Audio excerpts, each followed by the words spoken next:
Tu vai fazer, pelo aquilo que Tu tem já feito e pelo aquilo que Tu vai realizar em nossas vidas, Pai.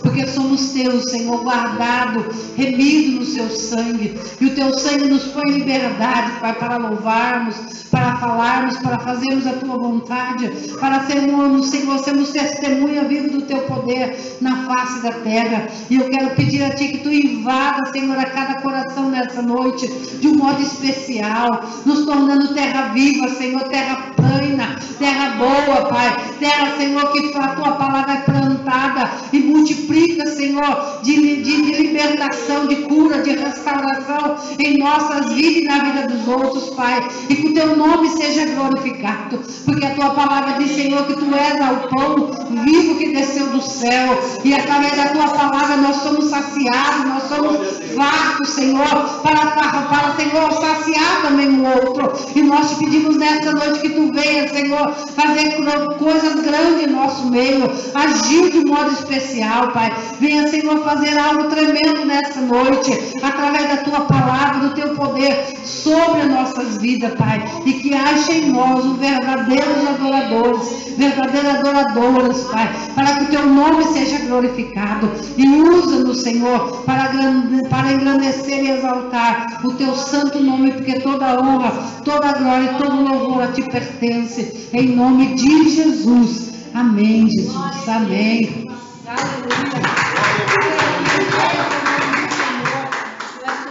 Bendito seja o Teu nome, Senhor, sobre as nossas vidas. Engrandecido sejas Tu nas alturas, digno de honra, de glória, de todo louvor e adoração. Pastora, tem uma caneta ali.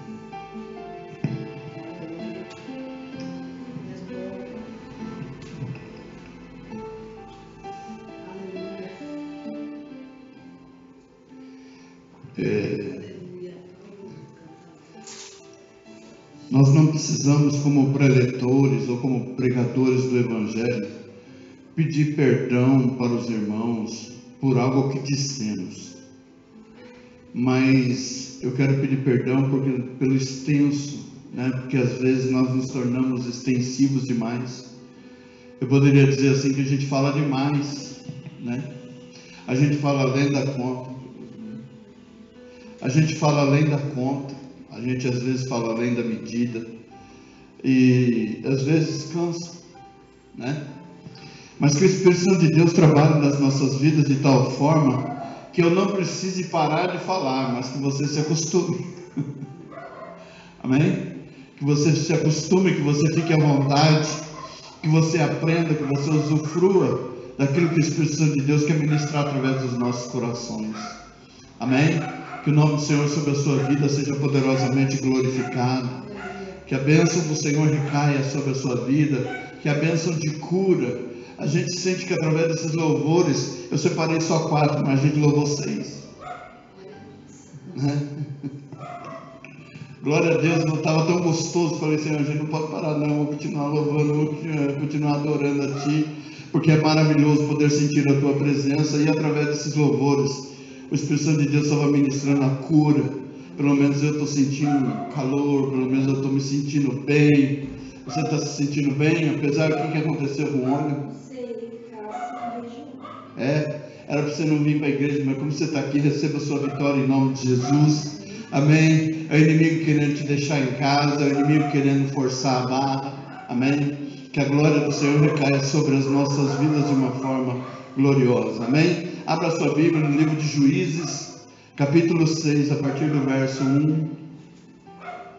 Eu quero dizer que é o início dessa campanha quarta de guerra. É sugestivo porque o filme chama-se Quarto de Guerra. Ou seja, é um espaço de guerra. As pessoas, às vezes, quando a gente nunca participou de uma guerra ativa realmente, mas a gente sempre assiste filmes de guerra, e as estratégias de quem está guerreando é sempre se esconder do adversário, é sempre se esconder do inimigo, fazer uma cilada, fazer uma surpresa, pegar ele de surpresa, né? E a gente observa ali que muitas percas acontecem. Pode ficar em paz, tá? Pode ficar em paz.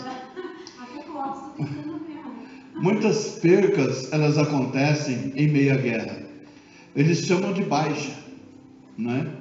Então eles dizem assim que, como nós mencionamos no domingo, a gente ouviu que para os que estão guerreando, soldado é somente um número, então ele vai, perde a vida, outro fica no lugar, né? Mas para a família não é assim. A família que perde, ela sofre. A mãe sofre, o pai sofre, a esposa sofre, o filho sofre. Ou seja, traz um dano para a família. Então, para o exército, era somente uma vida, era somente um número, então põe outro no lugar. Mas para a família é insubstituível, ninguém toma o lugar daquele que se foi, né? Então há baixas, há percas, e no meio de uma guerra existem estratégias de guerra, para nós aprendermos a guerrear. Só que quando você observa o inimigo, quando você sabe quem é o inimigo, o número de adversários que você vai enfrentar, você vai se preparar, ou você vai dizer, eu não tenho força, vou me entregar, vou me render, não é? Então eu vou deixar para lá, não vou investir contra, porque eu sei que minha força é pequena, como o rei Josafá, não é? O rei Josafá, ele recebeu a notícia, vem contra ti um grande exército, ele temeu, ele teve medo, se colocou a buscar ao Senhor, e ele sabia que a sua força era pequena. Então o que ele poderia fazer? Se render ao inimigo? Deixar que o inimigo levasse tudo o seu reino, toda a sua força? Ou lutar? Ou avançar? Ou buscar em Deus a direção e saber de Deus qual é a vontade dele para todas essas coisas. Amém? Então nós sabemos que existem estratégias. A melhor estratégia primeiro é você se revestir com toda a armadura de Deus. Como nós mencionamos no domingo, se você pegar a sua armadura e deitar com ela para dormir, ela não vai ser eficiente no seu sonho. E nem você vestir o seu pijama e sair à guerra, né? Quem é que vai à guerra de pijama? E se for, vai vencer o quê? Mas com certeza, se formos aparados, como nós estivermos preparados, prontos para a batalha, então nós vamos ser mais do que vencedores. Então se prepare para a batalha. Amém? Como nós tivemos uma visita ontem, nós tivemos a oportunidade de dizer que as armas que a gente usa nessa batalha, elas não são do mundo, não são humanas, elas são espirituais. Sendo espirituais, é assim que nós vamos lidar com armas espirituais, porque o nosso inimigo está no campo espiritual, nós não o enxergamos, mas Deus sabe onde ele está, ele sabe no que ele está agindo, ele sabe por que ele está fazendo isso, e ele veio para nos abençoar, nos dar força, ungir nossas mãos, para que sejamos mais do que vencedores. Amém? Porque hoje o inimigo olha para você e vê como um derrotado. Você se olha no espelho e se vê como derrotado. Mas Deus, como nós já mencionamos, Deus olha para você e vê você um vencedor, um vitorioso. Então, que nós já mencionamos isso, que a partir de hoje, você não coloque mais música que te deixa para baixo. Você não coloque mais louvor que não adore a Deus. Você não procure palavras que venham para entristecer a sua alma, mas busque palavras que exaltem a sua vida, porque Deus quer você de cabeça erguida e vitorioso, em nome de Jesus Cristo. Amém? Você já abriu Juízes capítulo 6? A partir do verso 1. Eu queria que você, como um exercício para nós, eu gostaria que você lesse o versículo 32 do capítulo 5. É um versículo anterior, do capítulo anterior. Amém? Juízes, capítulo 6, a partir do verso 1. Mas antes de começar o capítulo 6, tem o versículo 32, logo acima. Um pouquinho acima desse mesmo capítulo que nós estamos. Pouca coisa acima, só um versículo acima. A Bíblia diz o quê? E sossegou a terra por 40 anos. Se nós lermos todo o livro de Juízes, nós vamos observar tem um detalhe que chama a nossa atenção, que muitas terras e muitas cidades foram destruídas com o passar do tempo, com o passar do povo de Israel. Por onde o povo de Israel passava, ele saía vencedor. Mas só que a sua geração vitoriosa, a geração que ficou para trás, essa talvez não tenha ensinado a geração futura a cumprir com aquilo que era a vontade de Deus. Um exemplo para nós é aquilo que os nossos pais serviram a Deus. Eles não nos ensinaram, não passaram para a gente. Então o que vai acontecer? Deus ele vai criar meios e circunstâncias para nos ensinar a lutar. Amém? Repete comigo assim: eu estou aprendendo a lutar. Então Deus ele permitiu 3 nações continuarem fortes, para através delas trazer uma provação ao povo de Israel. Então, por 40 anos, o povo de Israel ficou sossegado. Como nós dissemos na abertura, o que acontece com uma vida sossegada? O que significa uma vida sossegada? Vida relaxada, de boa, na lagoa. Amém? Por exemplo, se tiver um insetozinho de boa na lagoa, o que pode acontecer com ele? Eu já vi várias cenas de vídeos assim, do sapo ou da rã vir com a língua, ou o lagarto vir, dá uma bocada e acabou o sossego. Ou seja, aquilo que para ele era um sossego, ele ficava assim boiando em cima da água, que delícia. Veio o sapo e acabou. Ou seja, todo aquele sossego acabou. Então a palavra de Deus diz que Deus permitiu e deixou nações para através delas provar o povo de Israel e ensinar a nova geração a guerrear. Então Deus ele vai te ensinar a guerrear. Tem coisas que ele vai trazer até você, e tem coisas que ele vai te ensinar a buscar. Amém? E só que não é com a sua força, é com a força dele. Então a Bíblia está dizendo assim: sossegou a terra por 40 anos. Por 40 anos Deus deixou ele tudo tranquilo. Mas só que o nosso sossego, ele vem acompanhado de muitas coisas. Como a irmã Vilma mencionou, relaxo. Nós relaxamos na oração. Nós relaxamos na vigilância. Nós relaxamos na nossa vida espiritual. Nós começamos a abrir brecha. Nós começamos a acreditar que só um pouquinho não tem importância. Isso aqui não é nada. E nós começamos a relaxar e achar que realmente não é nada. Eu comecei a fumar com 15 anos de idade com uma bituca, que o pessoal do ponto de ônibus jogava. E eu corria lá, minha mãe saiu para trabalhar, a vigilância saiu, o que acontecia? Eu ia até lá e pegava aquela bituca e fumava, dava uns 2, 3 tragos, e era pequenininha. Queimava o dedo, queimava tudo, e eu achava aquilo ali, nossa, né? Porque era chique. Né? É igual beber socialmente. Vamos sentar e vamos beber socialmente. Por que tem que ser cerveja? Por que não pode ser Coca-Cola? É socialmente, não é socialmente? Então por que não pode ser refrigerante? Tem que ser uma cerveja, tem que ser uma bebida. Você vai na casa dos ricos e eles te oferecem Coca-Cola? Não, eles querem te oferecer uísque. Quantas pedras de gelo você quer? E às vezes é só um golinho. Para mim mesmo não precisa nem de um golinho. Só o cheiro já me derruba. Só o cheiro já me faz mal. Ou seja, começa pequenininho o problema. Há pessoas que ela começa com uma feridinha e depois quando vai ver, pronto, aquela feridinha tomou uma forma enorme. Depois é impossível de você ir lá e reconstruir e refazer. Então o Senhor ele precisa nos ensinar a essa parte que nós precisamos ser vigilantes contra o nosso adversário. Se ele não vier contra mim, ele vai vir contra minha esposa. Se ele não puder contra minha esposa, ele vai contra minha filha. Se ele não puder contra minha filha, ele vai contra meu filho. Se ele não puder contra o adulto, ele vai contra a criança. E se ele não puder nenhum deles, ele vai no cachorro, ele vai no gato, mas ele vai perturbar.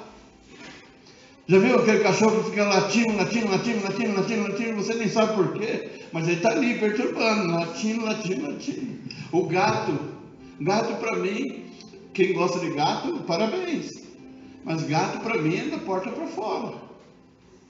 Não gosto, não gosto. Pensa no bicho mais manhoso e falso. Pensa no bicho falso.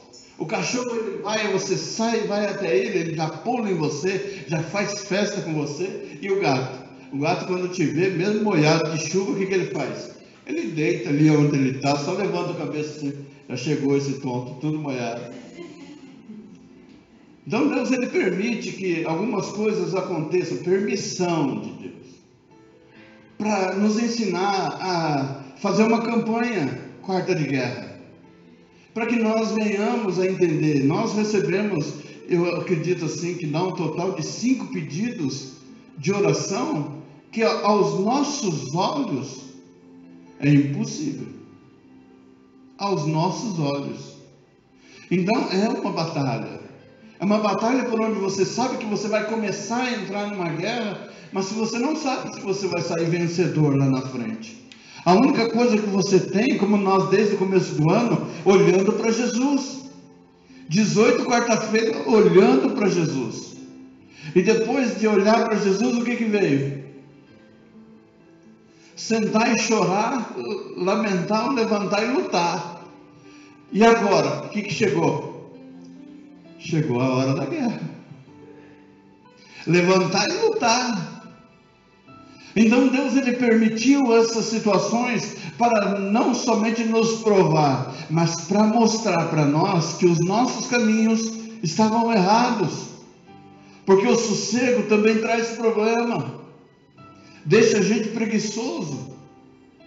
2 anos de pandemia, o que faz com o crente? Tem crente que não voltou mais para a igreja. Tem católico que não voltou mais para a igreja católica. Quem está se gabando disso é o inferno. Porque lá no inferno nós conseguimos afastar todo mundo da igreja. Esse era o propósito desde o início. Mas agora o que nós temos que fazer? Nós temos que nos levantar e ir para cima. Mas só que nós também não podemos ir de qualquer jeito. Então vamos convocar. Vamos convocar um grande exército para nos ajudar. Vira para a pessoa que está ao seu lado e diz para ela assim: esse é o nosso exército. Esse é o nosso exército. Eu estou fazendo uma quarta de guerra e esse é o meu exército. Esse é o meu exército. Oi? Os escolhidos. Os escolhidos por Deus. A palavra de Deus diz assim: porém os filhos de Israel fizeram o quê? O que parecia mal aos olhos do Senhor. E o Senhor os deu na mão dos midianitas por 7 anos.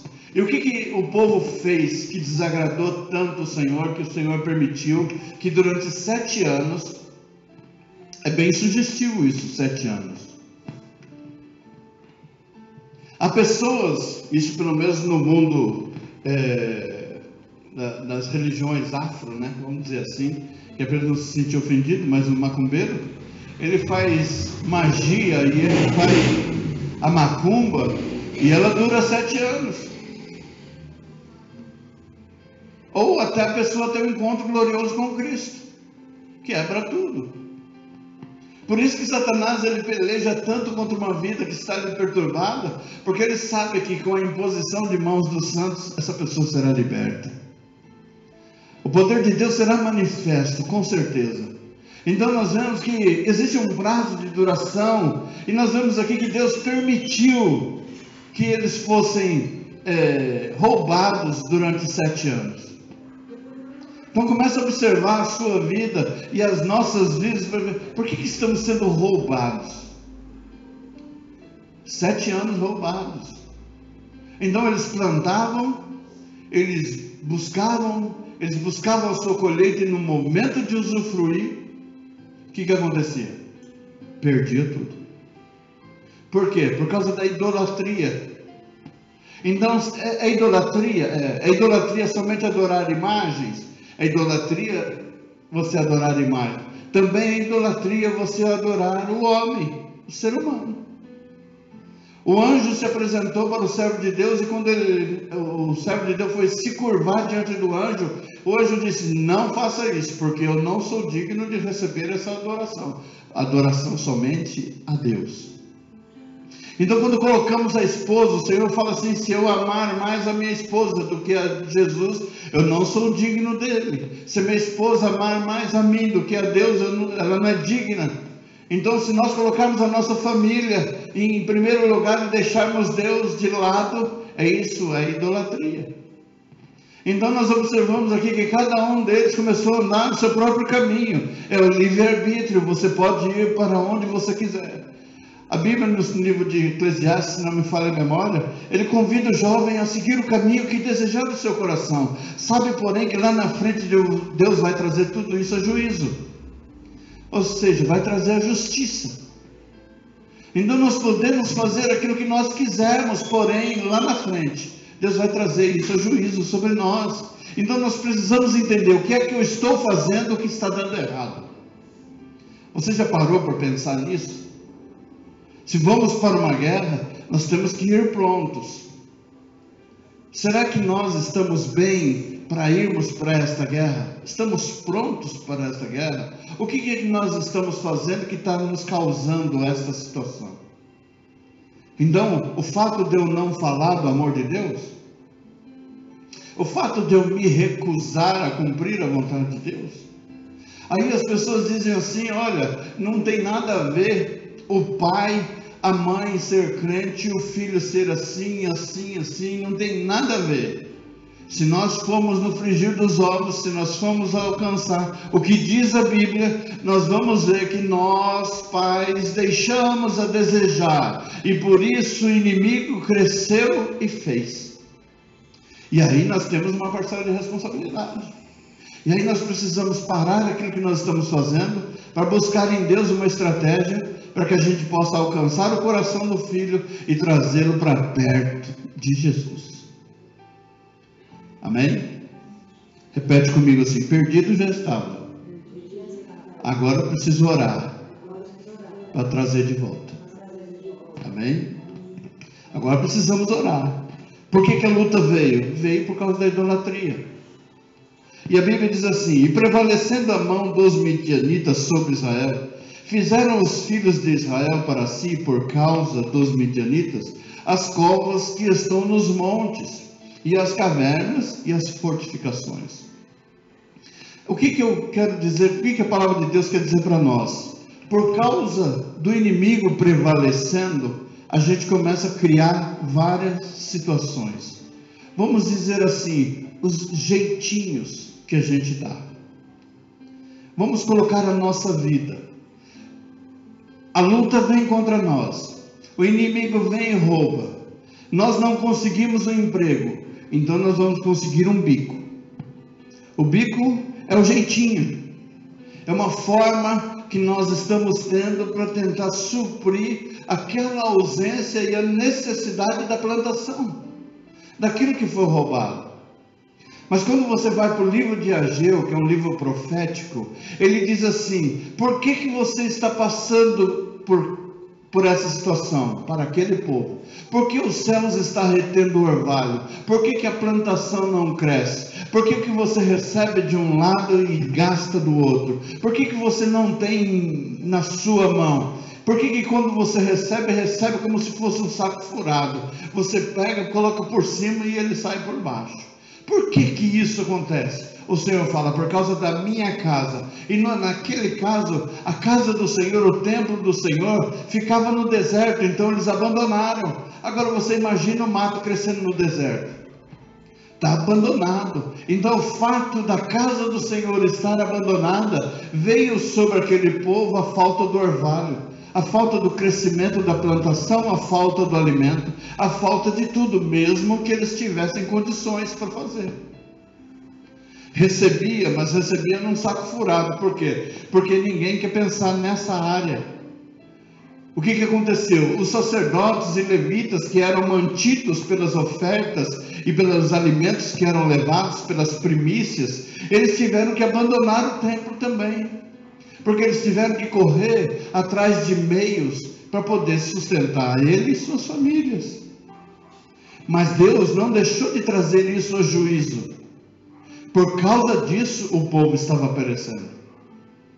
Então, se o povo estava perecendo por causa disso, o que é que Deus deu para eles como sugestão? Então, eu digo a vocês nesse momento: suba ao monte, traga madeira, a melhor madeira, edifica a minha casa, cuida da minha casa, e eu vou abençoar a sua vida. E a glória da segunda casa será maior do que a da primeira. Então Deus falou: volta os seus olhos para a minha casa, porque esse é o seu erro agora. É por causa disso que vocês estão perecendo, porque você não está olhando para a minha casa. Você está deixando a desejar na minha casa. Por causa disso vem a luta. Por causa disso vem a aflição. Então, é como se um pai de família abandonasse a sua esposa e seus filhos. Se abandonar, o que vai acontecer com a esposa e filhos? Vai perecer. Então o Senhor vai dizer assim: por que causa você está passando isso agora? Porque você abandonou os seus quando era pequeno. É como se um pai que abandonou o filho quando estivesse na velhice, ele vai voltar para que o filho cuide dele. Mas aquele filho está cheio de traumas, ele vai dizer assim: o Senhor me abandonou quando eu era criança. O Senhor me deixou a ver navios, o Senhor me deixou nas mãos dos outros. Então ele pode chegar hoje e falar: não, agora eu posso agir diferente. Deus, ele precisa entrar dentro dos corações. Então, no caso do povo de Israel, eles foram se acostumando. Então vamos cavar covas nos montes, vamos fazer buraco nos montes, para que a gente encontre um lugar para a gente entrar lá dentro e habitar. Porque aqui, tudo aquilo que a gente faz, o inimigo vem e rouba. Ou seja, eu estou me afastando para não ter que lutar. Há pessoas que elas se afastam para não ter que fazer. Amém? Põe isso na sua mente. Há pessoas que se afastam para não ter que fazer. Há pessoas que se afastam. Eu já recebi várias, promessas. E as promessas são mais ou menos assim: pastor, ora por mim, porque quando eu for abençoado, eu vou abençoar o seu ministério. E eu fico orando, eu vou buscando. E eu observo quando a pessoa está bem, e quando ela alcançou o seu objetivo. Mas aí eu te pergunto: você volta? Então há aqueles que na hora que você necessita, ele não volta. Mas só que o nosso Deus continua sendo Deus. O nosso Deus continua sendo um Deus vitorioso. Porque ele precisa que alguém tome consciência do fato e do ocorrido e se humilhe diante de Deus. Nós encerramos uma campanha onde Neemias, ele viu que a cidade estava destruída e ele, teoricamente, não tinha mais nada a ver com aquela situação. Ele poderia ter dito para o rei: não vou nem me importar com isso. Ou as notícias que ele recebeu, ele poderia dizer assim: não me importa, eu não tenho nada a ver com isso. Eles que fizeram, eles que causaram esse dano, agora eles que sofram. Ele não fez isso. A Bíblia diz que ele encheu o seu coração de misericórdia, de graça, do amor de Deus, para observar as vidas e dizer assim: olha, existe solução, existe saída para o seu problema. Existe uma oportunidade que Deus vai te dar, e essa oportunidade será maravilhosa.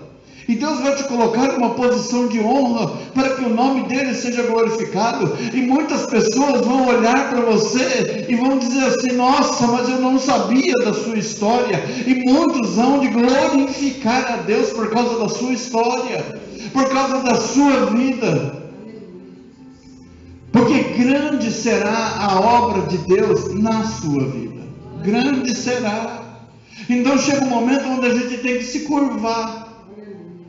Há pessoas que estão com dificuldade de dobrar o joelho.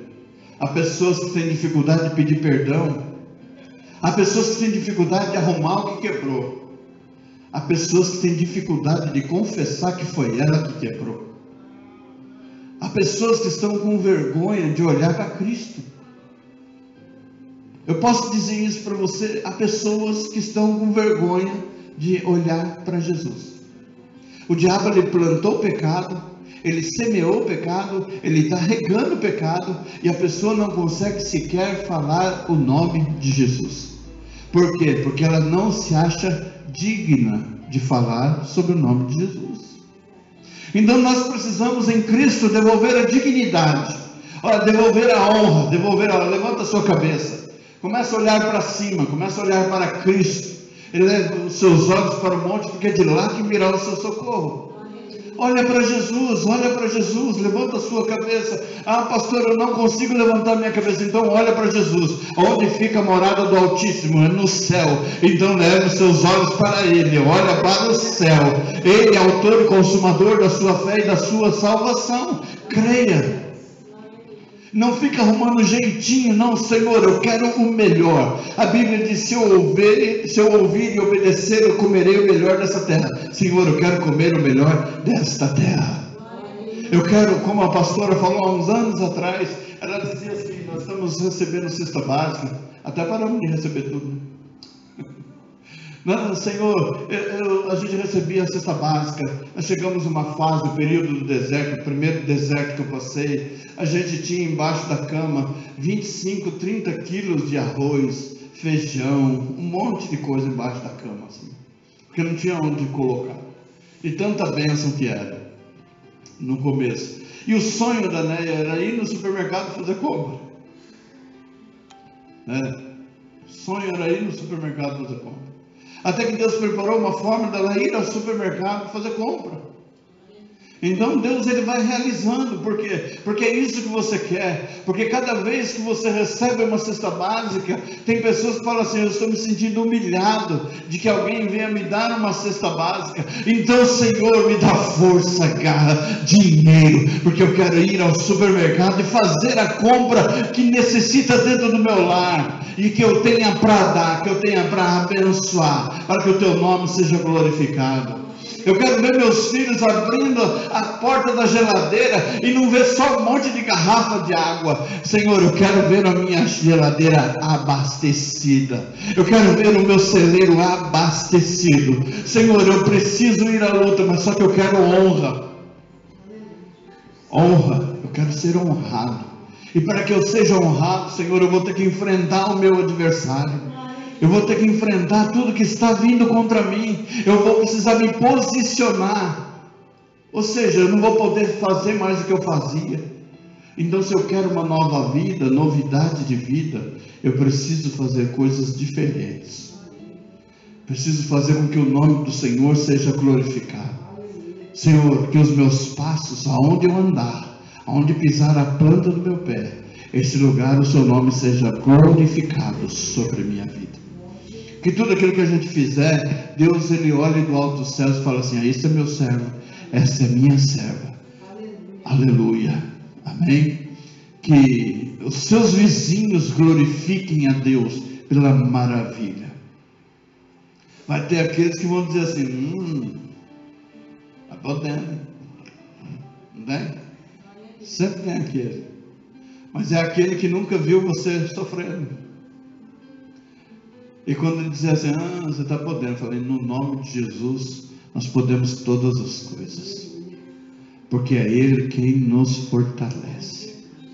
E nós vamos abandonar as cavernas, vamos abandonar os jeitinhos, vamos dar jeitinho para tudo.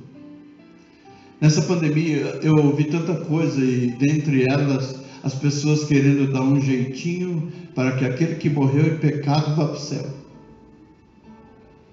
Ouvi várias vezes as pessoas dizendo, essa pessoa com certeza foi para o céu, porque ela tem certeza que ela se arrependeu, em cima da hora ela se arrependeu. E aí aquele que louvou a Deus um tempo da sua história, morreu adorando a Deus, eles dizem, tive um sonho com ele no inferno. Aí eu olhei assim e falei, sangue de Jesus tem poder, né? Então as pessoas estão querendo arrumar um jeitinho. O brasileiro está acostumado com isso. Você conhece o crente gambiarra? Ele quer dar jeitinho para tudo. É o crente gambiarra, sabe aquele jeitinho? Você vai dar um jeitinho aqui, mas esse jeitinho é para gente passageiro, isso aqui é por pouco tempo. Mas você observa que passa 10 anos e o jeitinho está ali do mesmo jeitinho. Ou seja, não mudou. Então não era um jeitinho provisório, era um jeitinho definitivo. E com Deus não tem esse jeitinho. Se você é crente, você é crente. Se você não é crente, não é crente. Numa guerra, você tem que escolher o lado. Não dá para você ficar em cima do muro. Nós tivemos a esposa de um pastor que ela falava assim, ela brincava com a gente, né? Mas toda brincadeira tem um fundo de verdade.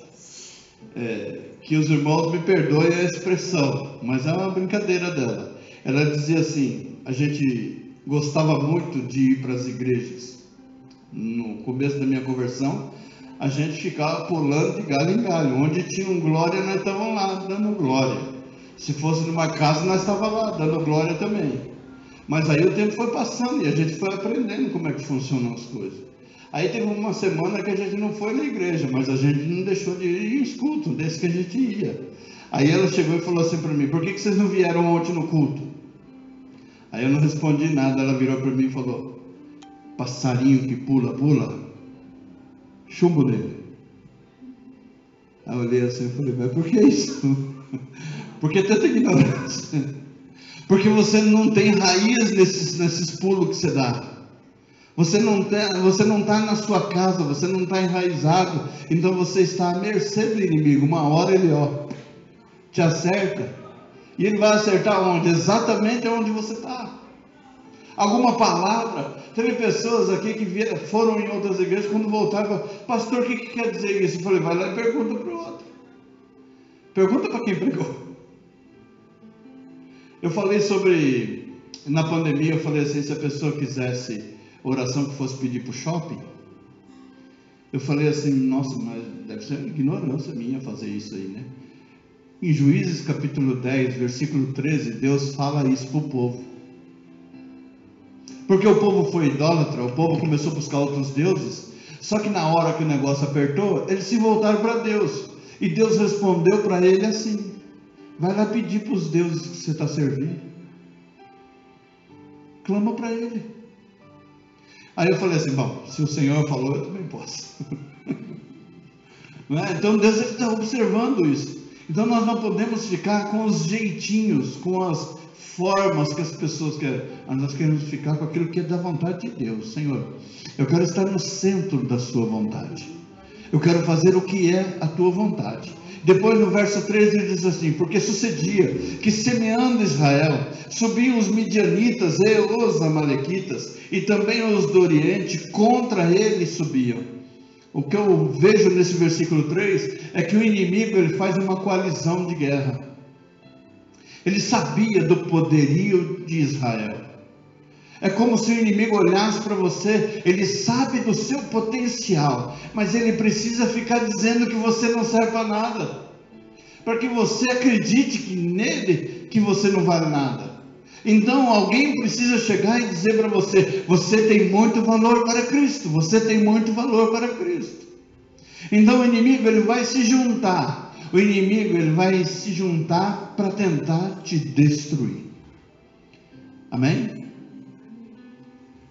A gente pode usar isso aqui, sabe quando, não sei se você já passou por isso, mas muitas pessoas falando sobre você e nenhum levanta para te defender e fica só você no meio e todo mundo falando mal de você e você sem saída. Não sei se você já aconteceu isso com você. Mas comigo já. Comigo já. E você chegar no lugar, você saber que tudo isso está acontecendo, e você se colocar no meio delas, e elas ainda olharem para você e falar assim, oi, tudo bem? E você sabendo de tudo. Acho que essa é a pior parte, né, da gente. É você ter noção de tudo isso que está acontecendo, ter dimensão disso. de você saber que todos sentaram numa mesa e todos falaram a respeito de você e nenhum se levantou em sua defesa, mas lá no céu existe um Deus contemplando todas essas coisas. Eu já cansei de ver frases assim, que tem até uma garotinha orando, ela entregando uma mensagem e ela dizendo assim: sabe, todas aquelas pessoas que saíram de perto de você, foi Deus quem tirou, porque Deus participou e viu conversas que você não estava presente. Aí você olha assim e fala: é só uma criança, ela pode estar sendo induzida a falar todas essas coisas. Então você observa que, olha, tudo o contexto, tudo que foi feito, aí você fala: não, é Deus te guardando. Então, os inimigos aqui, eles se uniram para destruir Israel. E ele sempre vai buscar uma oportunidade para destruir Israel. Sempre o inimigo sempre vai buscar uma oportunidade para destruir a sua vida. Então nunca pense que ele será seu amigo. E punham-se contra eles em campo, e destruíam a novidade da terra, até chegarem a Gaza, e não deixavam mantimento em Israel, nem ovelhas, nem bois, nem jumento. Ou seja, minava as forças deles. Então eu separei aqui algumas coisas para falar para você. Mantimento significa alimentação e nutrição. Ou seja, o inimigo veio e roubou o mantimento e aquilo que iria nutrir todo um povo. Depois ele veio e levou as ovelhas. A ovelha é aquecimento, gordura, esperança e conforto. Então o inimigo veio e roubou a esperança, o inimigo veio e roubou o conforto, o inimigo veio e roubou as vestes, deixou o povo sem nada.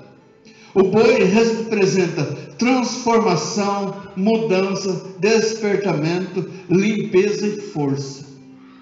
Então o inimigo ele vem minando as forças, ele vem tirando a sua capacidade de reação. Então primeiro ele precisa se apresentar como amigo, talvez como amigo, para tirar você, para que você não fique resistente a ele. Se vier uma pessoa que você não conhece, como nós já mencionamos aqui, se vier uma pessoa que você não conhece para roubar aquilo que é seu, você não vai deixar, você vai querer resistir. Mas se ele se fizer de amigo, ele vai levar. Amém? Então o inimigo ele veio e roubou a transformação, roubou a mudança, o despertar, a limpeza e a força.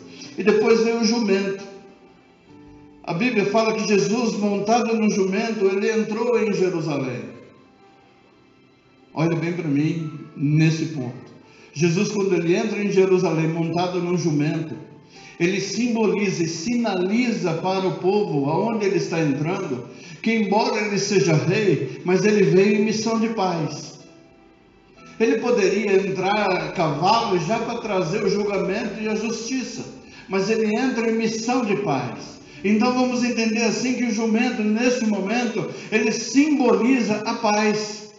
Então quando o inimigo vem e rouba a sua paz, e tira o alimento, tira a sua paz, tira o seu sossego, tira o seu conforto, desestabiliza toda a sua família, coloca você de um canto para outro. Não sei se você já passou por isso, mas quando você não tem aonde reclinar na cabeça, onde você não tem aonde ficar com a sua família, onde você não tem onde ficar com seus filhos, onde você não tem por onde sair, você não tem saída. Então o inimigo ele vem roubando tudo para destruir completamente a sua vida. Então é necessário que Deus levante alguém para mostrar para nós que existe um Deus todo-poderoso que pode nos abençoar e nos dirigir e nos trazer a vitória.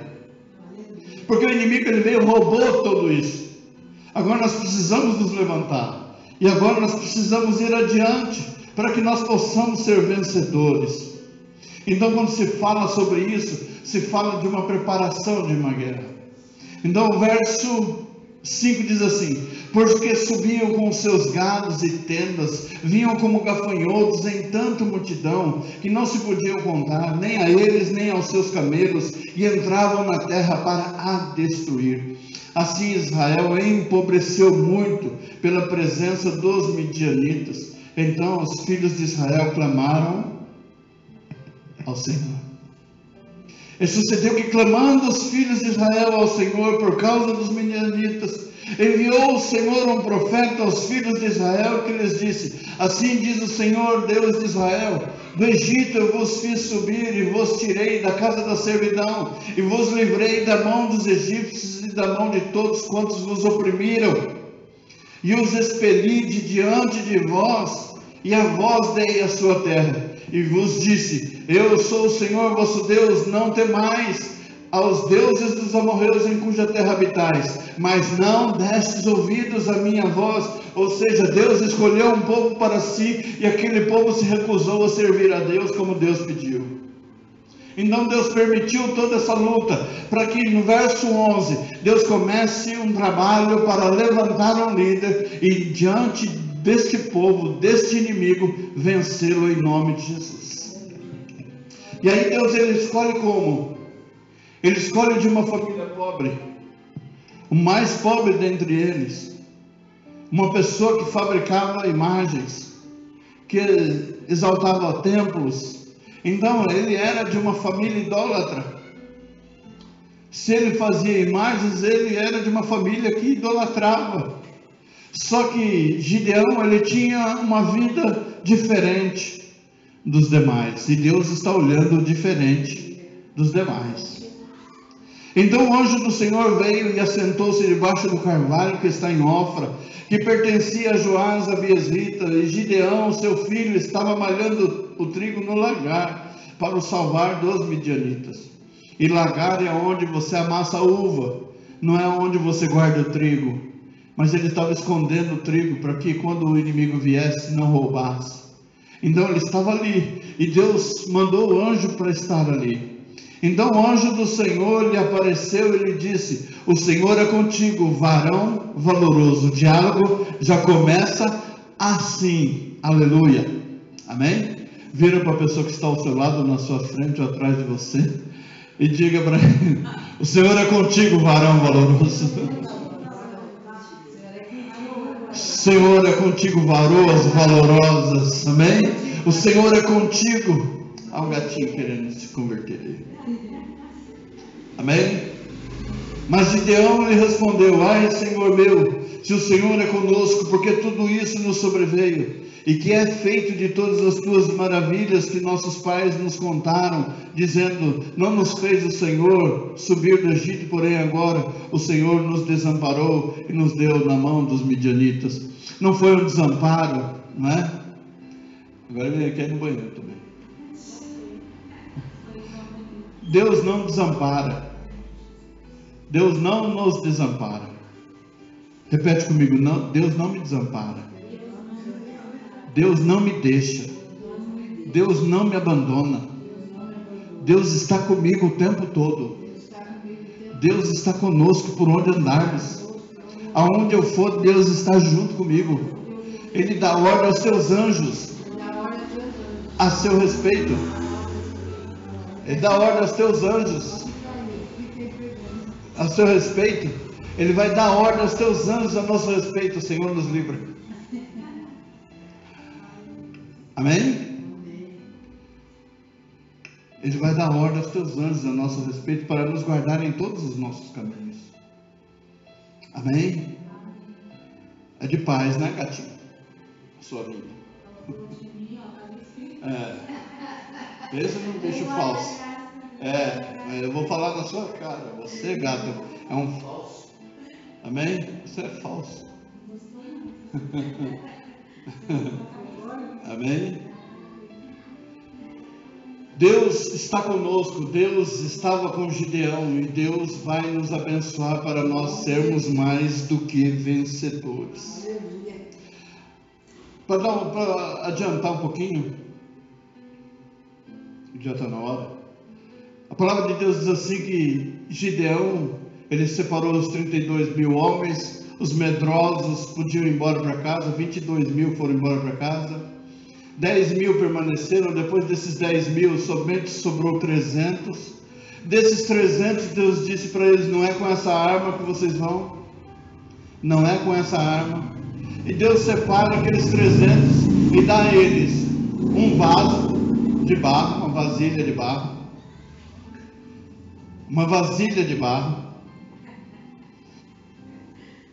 dá para eles uma tocha e dá para eles uma trombeta. Uma tocha, uma trombeta e um vaso. Repete comigo: tocha, trombeta e vaso. Aí quando você olha para o vaso, de quem você lembra? De quem você lembra quando você fala de vaso? Jeremias 18, o que ele fala? De quebrar o vaso. Aí o Senhor dá uma estratégia para Gideão fazer o quê? Vocês vão cercar o inimigo. Existia um vale. Nesse vale tinha 135 mil soldados. Olha a conta, 300 para 135 mil. É uma diferença grande demais. Grande demais. Mas Deus disse para Gideão não ficar preocupado. Para que ele tivesse certeza, era para que Gideão descesse no campo do inimigo, visitasse o campo do inimigo na madrugada, e de madrugada ele ouvindo os seus inimigos falando sobre ele, e dizendo assim: olha, eu tive um sonho, e dentro desse sonho, eu via algo vir contra nós. E quando eu via que esse algo vinha contra nós, eu logo deduzi que é a espada de Gideão. E ele deduziu o seguinte, que Deus é com Gideão. Então repete comigo assim: o inimigo sabe que Deus é comigo. Amém? Dentro de nós ele plantou uma chama acesa, que é o Espírito Santo. Então o inimigo, ele quer fazer de tudo, a todo tempo, esfriar essa chama, diminuir o poder dessa chama, diminuir a intensidade, porque quanto mais quente, mais aquece, mais fervoroso. Quanto menos quente, mais frio, mais distante. Então vamos pensar assim: quem é que pode se aproximar do sol? Ninguém. Qualquer ser, qualquer situação que se aproxime do sol é dissolvida, queimado. A presença de Deus é semelhante. Então nós não podemos nos aproximar de Deus na sua pessoa, mas o Espírito Santo de Deus está dentro dos nossos corações. Então nós podemos nos aproximar de Deus porque Ele habita dentro de nós. Então nós temos que nos aproximar mais de Deus. Quanto mais perto de Deus nós estivermos, mais a chama vai acendendo, maior será o fogo dentro das nossas vidas, maior será a presença de Deus sobre nós, e quanto mais distante, mais frio nós ficamos. Então se o inimigo, ele quer fazer algo que a gente se afaste de Deus, Deus está fazendo algo para nos aproximar dele. Ele enviou o seu Filho amado Jesus Cristo para fazer com que a humanidade se aproximasse de Deus. Ou seja, eu quero um relacionamento, eu quero intimidade, eu quero ser a sua prioridade, assim como você é a minha prioridade. Ele quer que nós deixemos esse momento, sabe, a quarta-feira, não, ela é exclusiva para eu estar na presença de Deus. Então se amanhã tiver uma outra oportunidade, eu quero estar diante do Senhor. Senhor, eu quero me encher da tua presença, eu quero que esse óleo precioso da unção seja derramado sobre a minha vida, para que o teu nome seja glorificado, Pai. Amém? Amém?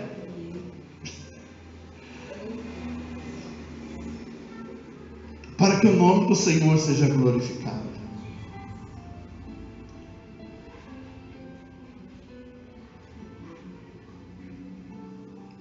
Amém, queridos? Vamos colocar em pé.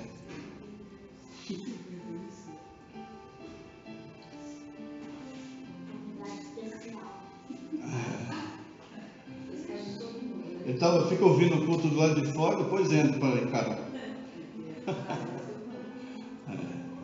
Se converter não quer, só quer vir aqui procurar os bichinhos.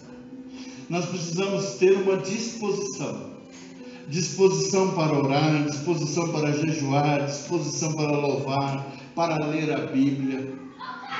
Quanto mais próximo de Deus nós ficarmos, maior vai ser a chama, menor fica o inimigo, mais distantes ficam os inimigos, mais distantes ficam os dardos, e maior tempo de paz nós temos.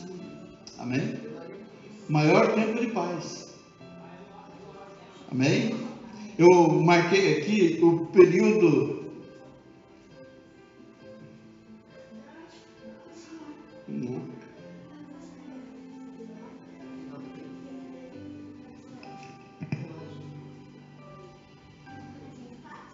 Amém? Quanto mais perto de Deus nós estamos, mais tempo de paz nós temos. Eu marquei aqui, foram 8 anos, depois mais 20, depois mais 40, depois mais 80. Tempo de paz na presença de Deus. Tempo de paz na presença de Deus. Então, quando nós nos aproximamos do Senhor, Ele cria para nós esse tempo de tranquilidade, de paz, em meio à guerra. Amém? Estamos numa quarta de guerra, então nós vamos orar para que nós sejamos mais do que vencedores em Cristo Jesus, que Ele venha nos abençoando e que nós venhamos alcançar os nossos objetivos. Amém? Coloca sua mão assim, na posição de quem vai receber algo do Senhor. Amém? Senhor Deus Todo-Poderoso, eu quero orar, Senhor amado, neste momento, Pai amado, crendo, Senhor Jesus Cristo, que esta campanha, Senhor amado, terá um volume muito grande de bênçãos, ó Pai. Nós vamos contar aqui as Tuas maravilhas, nós vamos ver, Senhor amado, quão grande és Tu, Senhor, sobre as nossas vidas, ó Pai. Eu quero profetizar, Senhor amado, as bênçãos sobre cada lar que aqui se encontra. Eu quero, Senhor amado, abençoar a cada vida. Eu quero repreender o inimigo, o adversário que minou as forças das Tuas servas, minou as nossas forças, tirou de nós, Senhor amado, o sustento, tirou de nós o alimento, tirou de nós, Senhor amado, a paz. Tirou, Senhor amado, de nós as vestes, ó Pai. Senhor amado, nós queremos nos colocar em oração, ó Deus, para que seja restituído, como diz a Tua palavra, Senhor, aquilo que foi roubado, se o inimigo, se o ladrão for encontrado, ele devolverá 7 vezes mais, ó Pai. Então nós vamos, Senhor amado, contra o adversário, nós vamos nos levantar, Senhor, nós vamos nos posicionar, nós vamos buscar em Ti, ó Pai, porque existem causas, Senhor amado, difíceis e impossíveis para nós, mas nós sabemos que Tu tens o poder, Pai, o poder de curar, o poder de transformar, o poder de libertar, o poder de colocar de pé, o poder de abrir as portas, o poder de suprir as necessidades, Pai amado, o poder, Senhor amado, de mudar a nossa história. E diante da Tua presença nós estamos e nós nos colocamos, ó Deus, para ver o Teu nome sobre nós glorificado, e que nós tenhamos essa disposição. O Senhor colocou um tesouro dentro dos nossos corações, existe a chama do Espírito Santo, ó Pai amado, arquivada, guardada dentro da nossa alma, e que ela seja soprada, e que ela venha crescendo a cada dia. Sopra, Espírito de Deus, sobre as nossas vidas, e faz essa chama arder dentro dos nossos corações, o desejo, Senhor amado, de Te servir a cada dia, e colocar por terra, Senhor amado, o meu adversário, aquilo que vem soprar nos meus ouvidos, a minha incapacidade, aquele que vem, Senhor amado, para me desanimar, aquele que vem para trazer palavras, Senhor amado, que me colocam para baixo, aquelas músicas, Senhor amado, que somente me levam para baixo. Senhor amado, eu quero somente louvores que Te adoram, Senhor, eu quero somente louvores que exaltam o Teu poder e a Tua glória e a Tua graça. Pai amado, eu quero ver, Senhor amado, o Teu agir dentro do meu lar, quero ver o Teu agir, Senhor amado, na minha família, eu quero ver o Teu agir no meu trabalho, em tudo aquilo que eu colocar as mãos, Senhor amado, esse lugar será abençoado e o Teu nome será glorificado, Pai. É o que eu Te peço, Senhor amado, neste momento, neste primeiro dia de campanha, Senhor amado, quarta de guerra, que o Teu nome sobre nós seja glorificado. Senhor amado, nos guarda, Senhor, nos leva em segurança até dentro dos nossos lares, e quando lá chegarmos, ó Pai, tenhamos a grata surpresa de ver a Tua presença junto a nós, ó Pai. Senhor amado, penetra, entra dentro dos nossos lares, faz morada, Senhor amado, dentro da nossa casa, para que o Teu nome seja glorificado. Abençoa as Tuas filhas, ó Pai amado, até elas entrarem dentro dos seus lares, ó Pai, e que tenham uma noite abençoada na Tua presença, e o Teu nome seja glorificado. Unge os ouvidos, ó Pai amado, unge a mente e acende, Senhor amado, a chama, o tesouro arquivado e guardado dentro de cada alma, em nome de Jesus é o que eu te peço, Pai, e te agradeço. Amém, Jesus, amém. E que a graça do nosso Senhor e Salvador Jesus Cristo, o amor de Deus, o nosso Pai, a comunhão e a consolação no Santo Espírito de Deus, esteja com a igreja vitoriosa de Jesus Cristo aqui reunida, e todos os irmãos digam amém. Está encerrado em nome de Jesus. Cumprimento o seu irmão com a paz do Senhor. Por gentileza, não esquece do pastor, amém? No final, se sobrar um abraço, depois da fila toda aí, vocês me dão, amém?